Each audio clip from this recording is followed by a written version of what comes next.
Hello, everyone. Welcome back to the Great and Spacious Building. Sorry for the week off.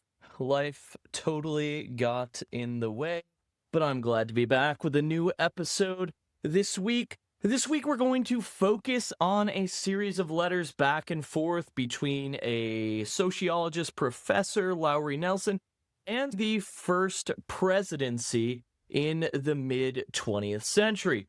But before we jump into that, I want to sort of introduce an idea and a next series of videos for the channel starting in December. So, the first Wednesday in December, I'm going to start producing videos that post on Wednesday. Typically, my videos post on Monday, but I'm going to add another sort of series to this. And what I really want to do, I want to delve into the life of Joseph Smith. As a Mormon history podcast, I think that's just a great place to start. And I want to do it by bringing in a bunch of different perspectives. And with that, I want to remain academic, so my job here was to sort of weigh some of the biographical information that we have about Joseph Smith and to pick one or two biographies. And luckily for myself and all of us that love Mormon history, Professor John Turner has just this year put out his biography of Joseph Smith, The Rise and Fall of American Prophet. So that's our most recent entry into the historiographical discussion of Joseph Smith. Therefore, we're going to look at that book. But I also want to juxtapose it next to one of the earlier entries into Mormon history on Joseph Smith, and that being Fawn Brody's No Man Knows My History, The Life of Joseph Smith. So on that first Wednesday of December, we will be reading and reviewing chapters 1 in both of those books, and I'll plan a discussion for that. Hopefully we can get some activity in the comments section and really get our ideas of which historian we think had the best arguments, which historian we agree with, the source material, and go through some of the discussions over that and sort of create a lively community here. All right, with that out of the way, let's get going today and start talking about Lowry Nelson. So a little biographical information about Lowry Nelson. He was one of the most intellectually distinguished and globally minded Latter-day Saints of his generation, that being the 20th century, early and mid 20th century. He's a man whose life mirrored the 20th century tension between tradition and modernity. He is going to be we would say, a traditional believing member of the church. However, he's going to be involved in the world of academia and everything that comes with that. And there's going to be that tension that we're going to see during the progressive eras in the mid 20th century. Born in Farron, Utah, Nelson was deeply rooted in the culture of the Church of Jesus Christ of Latter-day Saints. But his education, which culminates in a PhD in sociology from the University of Wisconsin, endows him with a more international perspective on things such as race and race issues. And with his education comes a commitment, as he puts it in his own writings, a commitment to empirical truth.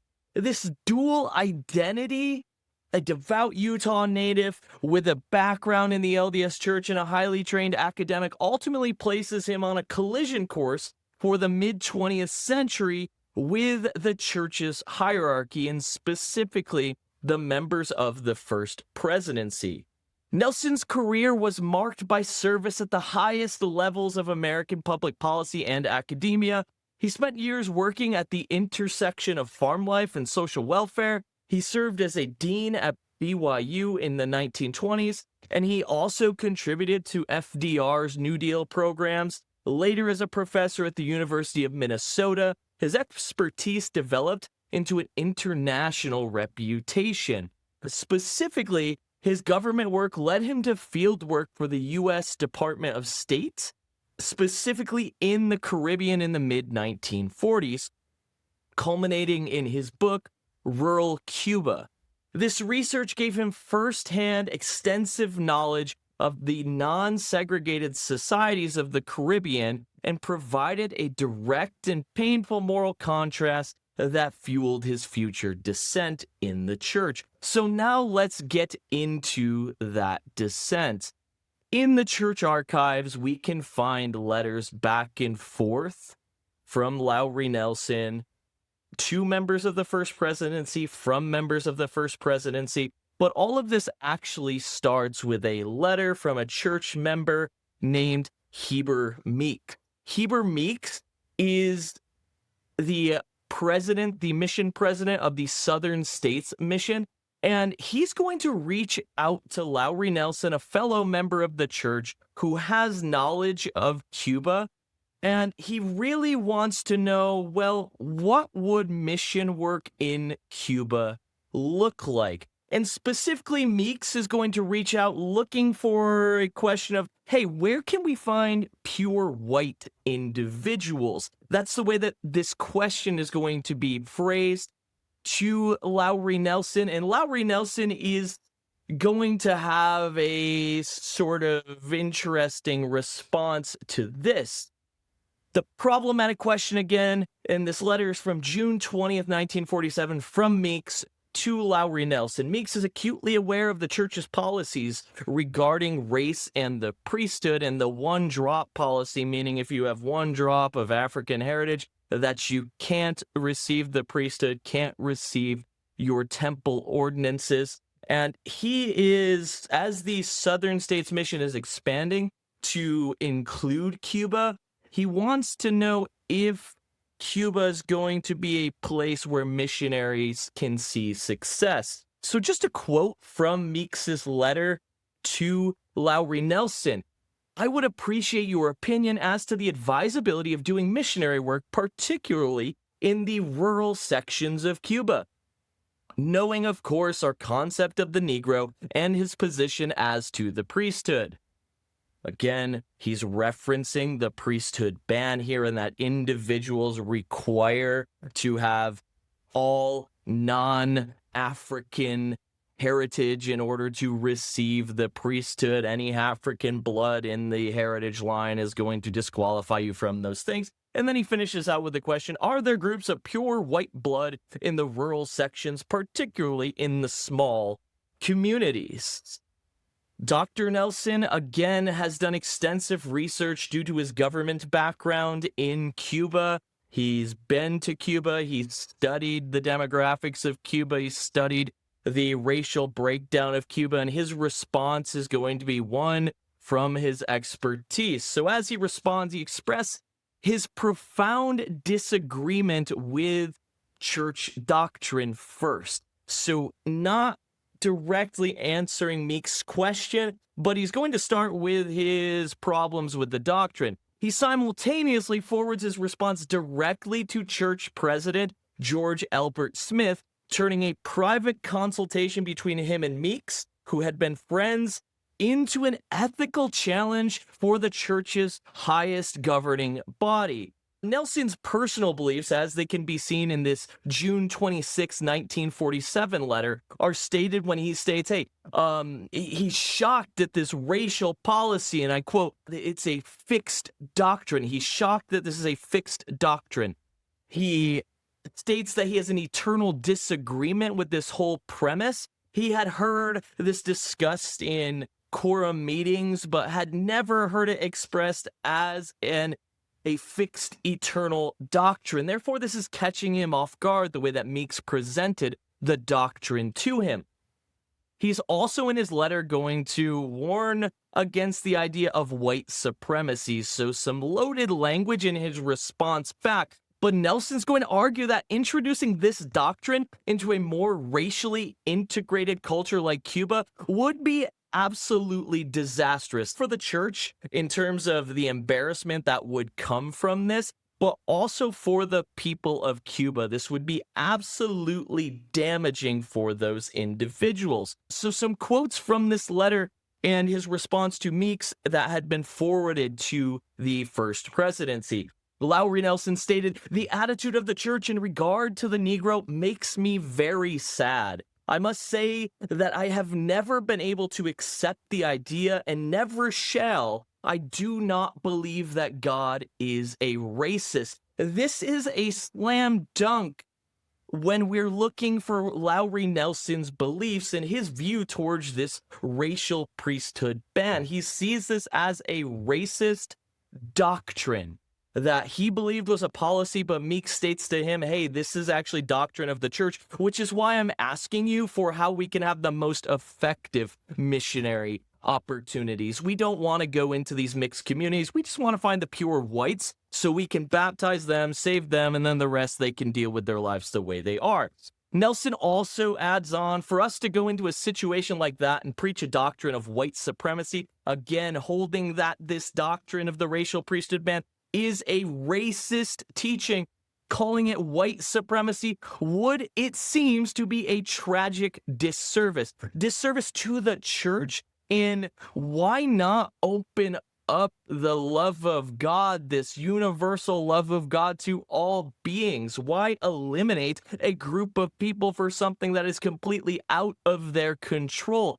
And also a disservice for the people. Why are you going to make these citizens in their own country out to be second-class citizens? They're not able to receive these needed divine ordinances for them to go to the celestial kingdom that's presented by the Church of Jesus Christ of Latter-day Saints. He just finishes it off with, it seems to me we just fought a war over such ideas. This is another slam dunk here. Lowry Nelson in this letter comparing this to the ideology of chattel slavery or slavery that the United States in the previous century had fought their civil war over, and they were still fully enveloped in a civil rights movement at this time. Lowry Nelson digging deep to show that I don't advise going to Cuba if these are your beliefs. I also don't advise sharing this because it's just extremely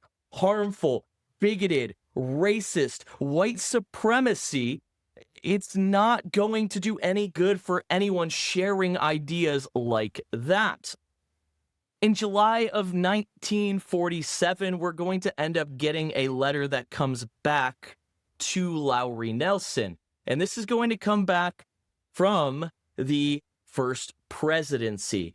But this is going to be an official rebuke noting Lowry Nelson and how he's standing up against the brethren. The First Presidency at this time, we're talking about George Albert Smith, J. Reuben Clark, and David O. McKay. They're going to respond to Nelson's letter, and they deliver a firm, unambiguous theological defense of their racial policy. So Lowry Nelson had stated that, I had heard this in quorum meetings, but I never knew it was doctrine. The First Presidency is going to make it extremely clear that this is doctrine. The letter definitively states that the policy is an established doctrine dating back to the church's founding. If you've watched previous episodes of this series on the race and the priesthood, we've seen that this is an absolute fallacy, and it's just going to continue to be presented here in order to connect this teaching to Joseph Smith, where there just isn't a link.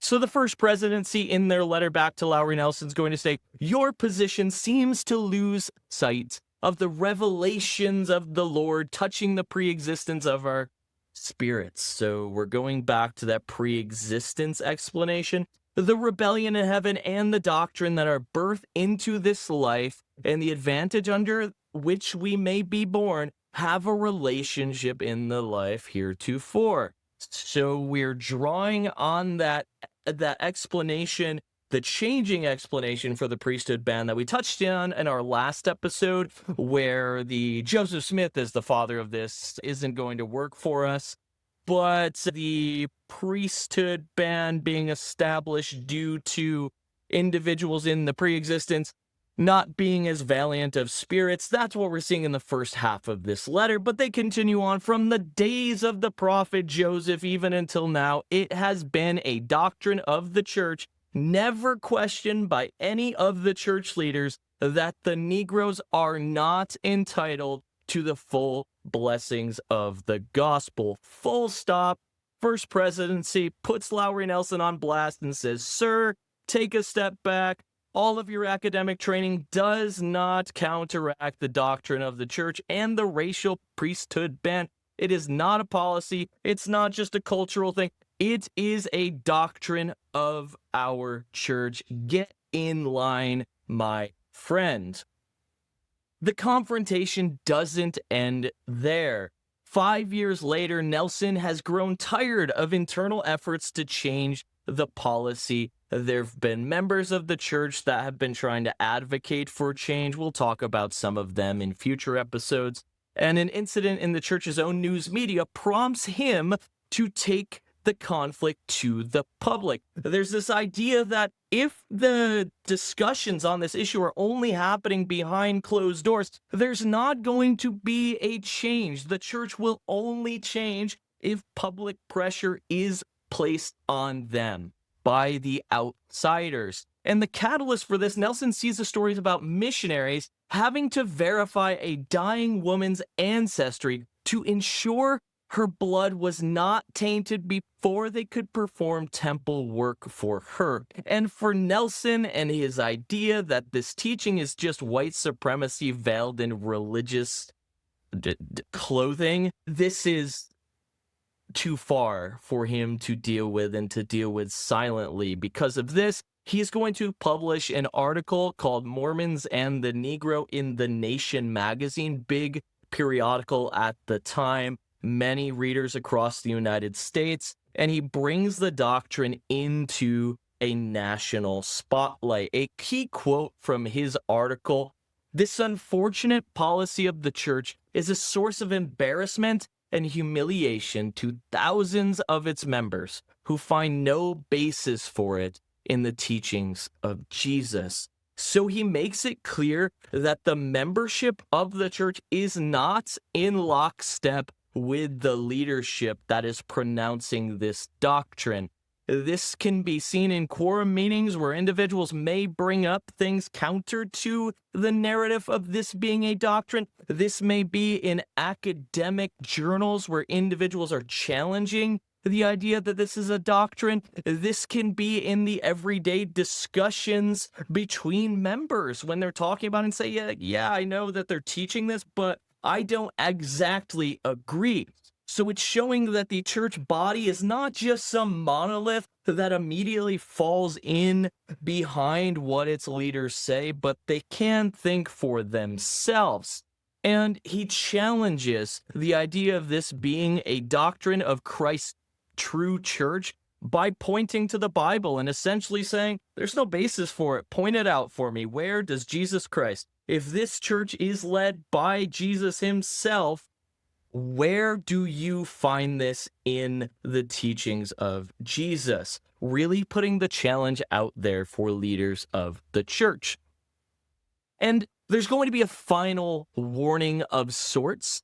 He sends them a copy of his article beforehand and says, hey, I don't want to do this, but sends it to David O. McKay. And David O. McKay is a little bit reluctant to see the article published, but Lowry Nelson goes public with it, and he sends them a copy of the article itself after and before it's published. And this time, the church leaders are going to warn him about the danger of standing in opposition to church leadership. Quote from this is Joseph Anderson, who is the secretary to the First Presidency. So this isn't going to come directly from the First Presidency. It's going to be a letter signed off by the secretary. One would think that he has discussed this issue and he's reporting to Lowry Nelson about what the First Presidency has said about the topic. And when a member of the church sets himself up against doctrines preached by the prophet Joseph Smith and by those who have succeeded him, he is moving into a very dangerous position for himself personally. So a light threat, possibly calling on Lowry Nelson as being in possible apostasy for his teachings, his beliefs, his public talk about this doctrine standing out and coming out against what has been put out there by the First Presidency. But we're not going to see Lowry Nelson take a step back. We're not going to see the First Presidency lighten their teachings towards the doctrine. But what we do end up seeing is a divide happening in the 20th century between what we would call these intellectual academic Mormons who have devoted their life to the church, but then there are just things that don't make sense. How do they deal with that cognitive dissonance?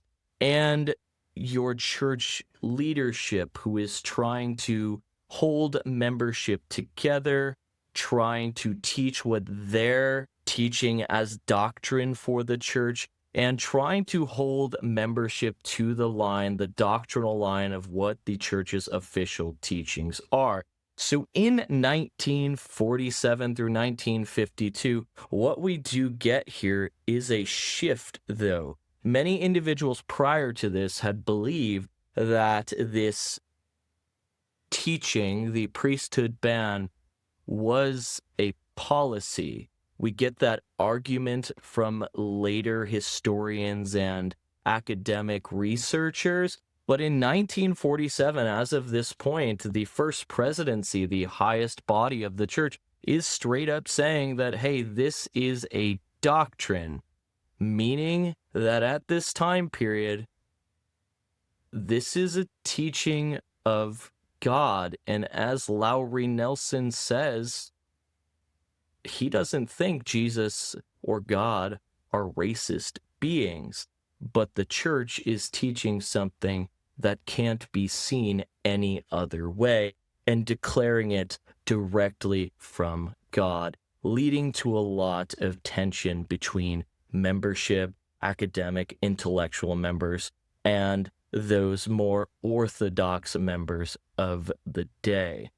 So we've got big questions opening up here. We have church members that are willing to speak up and directly address what they see as fallacies being taught from the pulpit. And we have the church really having to deal with this issue of how are we going to spread and grow with this racial teaching? That's what's in the background here.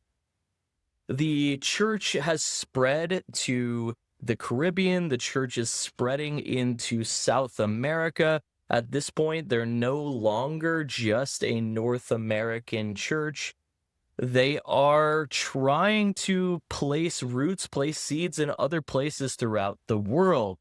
But due to the slave trade that had been going on for hundreds of years, from European settlers, European colonists coming to the New World, part of that triangular trade, that slave trade made finding pure-blooded white individuals in the Caribbean and in South America really difficult. The Spanish and the Portuguese brought millions of African slaves to those territories, to those colonies. And as time goes on, and as these European colonists are kicked out, what we start to see is those slaves who gain their freedom are going to intermingle with the settlers, those individuals that had stayed and settled and created families. We would call them the Creoles of sorts if we're looking at the Spanish hierarchy, or the mestizos, or the in that Spanish hierarchy. We start to see that there's a lot of intermixing and intermingling going on racially in these areas. Therefore, for the church to expand and be seeking pure white individuals, you're not going to find it. And how are you going to pitch a faith where just because of your heritage you can't receive equal rights?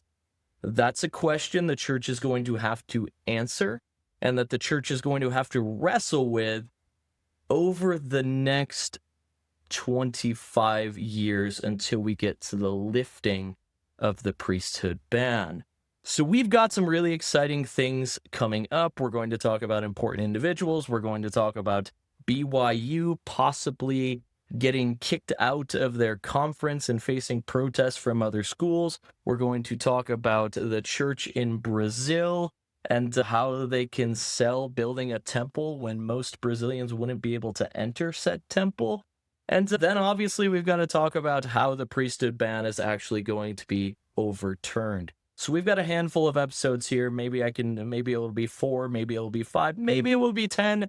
I don't know. Depends on how deep I want to dive on this, but stick around in the upcoming weeks for what we've got. And once again, don't forget the first Wednesday of December, we will be starting our comparative book study, looking at Fawn Brody's No Man Knows My History and John Turner's recent biography of Joseph Smith. If you like what you see today, or if you want to stay in touch for that upcoming comparative book study, please subscribe, like this video, share it with a friend, leave a comment below if you want to get engaged, and I hope to see you all next week. Until then, have a great week.